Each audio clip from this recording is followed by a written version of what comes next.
제1독서 역대기 학원의 말씀입니다. 그 무렵 모든 지도 사제와 백성이 이방인들의 온갖 역겨운 짓을 따라 주님을 크게 배신하고 주님께서 친히 예루살렘에서 성별하신 주님의 집을 부정하게 만들었다. 주 그들 조상들의 하느님께서는 당신 백성과 당신의 처소를 불쌍히 여기셨으므로 당신의 사자들을 줄곧 그들에게 보내셨다. 그러나 그들은 하느님의 사자들을 조롱하고 그분의 말씀을 무시하였으며 그분의 예언자들을 비웃었다. 그러다가 마침내 주님의 진노가 당신 백성을 향하여 타올라 구제할 길이 없게 되었다. 그들은 하느님의 집을 불태우고 예루살렘의 성벽을 허물었으며 궁들을 모두 불에 태우고 값진 기물을 모조리 파괴하였다. 그리고 칼데아 임금은 칼을 피하여 살아남은 자들을 바빌론으로 위배시켜 그와 그 자손들의 종이 되게 하였는데 이는 페르시아 제국이 통치할 때까지 계속되었다. 그리하여 주님께서 예레미야의 입을 통하여 하신 말씀이 이루어졌다.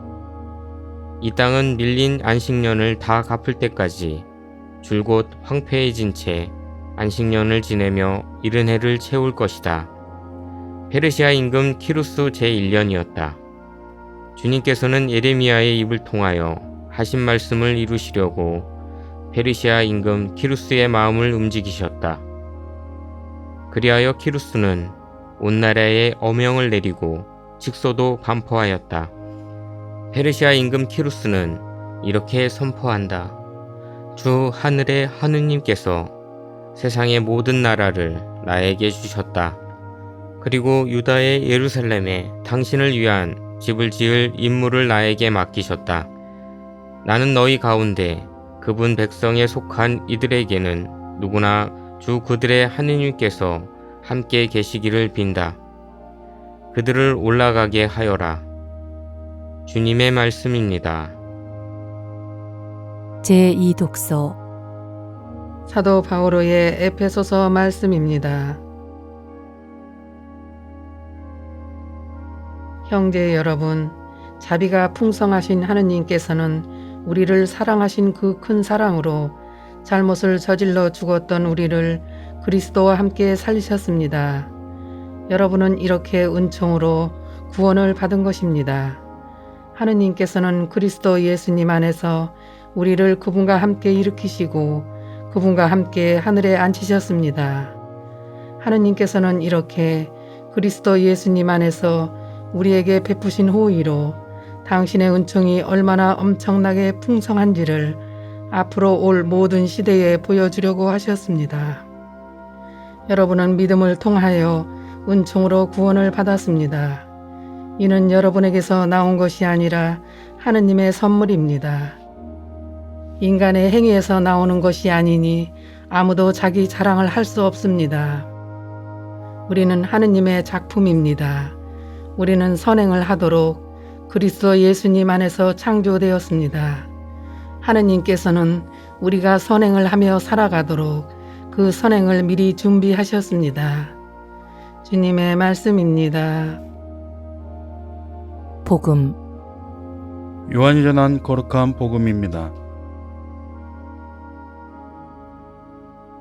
그때 예수님께서 니고데모에게 말씀하셨다. 모세가 광야에서 뱀을 들어 올린 것처럼 사람의 아들도 들어 올려져야 한다. 믿는 사람은 누구나 사람의 아들 안에서 영원한 생명을 얻게 하려는 것이다. 하느님께서는 세상을 너무나 사랑하신 나머지 외아들을 내주시어 그를 믿는 사람은 누구나 멸망하지 않고 영원한 생명을 얻게 하셨다. 하느님께서 아들을 세상에 보내신 것은 세상을 심판하시려는 것이 아니라 세상이 아들을 통하여 구원을 받게 하시려는 것이다. 아들을 믿는 사람은 심판을 받지 않는다. 그러나 믿지 않는 자는 이미 심판을 받았다. 하느님의 외아들의 이름을 믿지 않았기 때문이다. 그 심판은 이러하다. 빛이 이 세상에 왔지만 사람들은 빛보다 어둠을 더 사랑하였다. 그들이 하는 일이 악하였기 때문이다. 악을 저지르는 자는 누구나 빛을 미워하고 빛으로 나아가지 않는다. 자기가 한 일이 드러나지 않게 하려는 것이다. 그러나 진리를 실천하는 이는 빛으로 나아간다. 자기가 한 일이 하느님 안에서 이루어졌음을 드러내려는 것이다. 주님의 말씀입니다.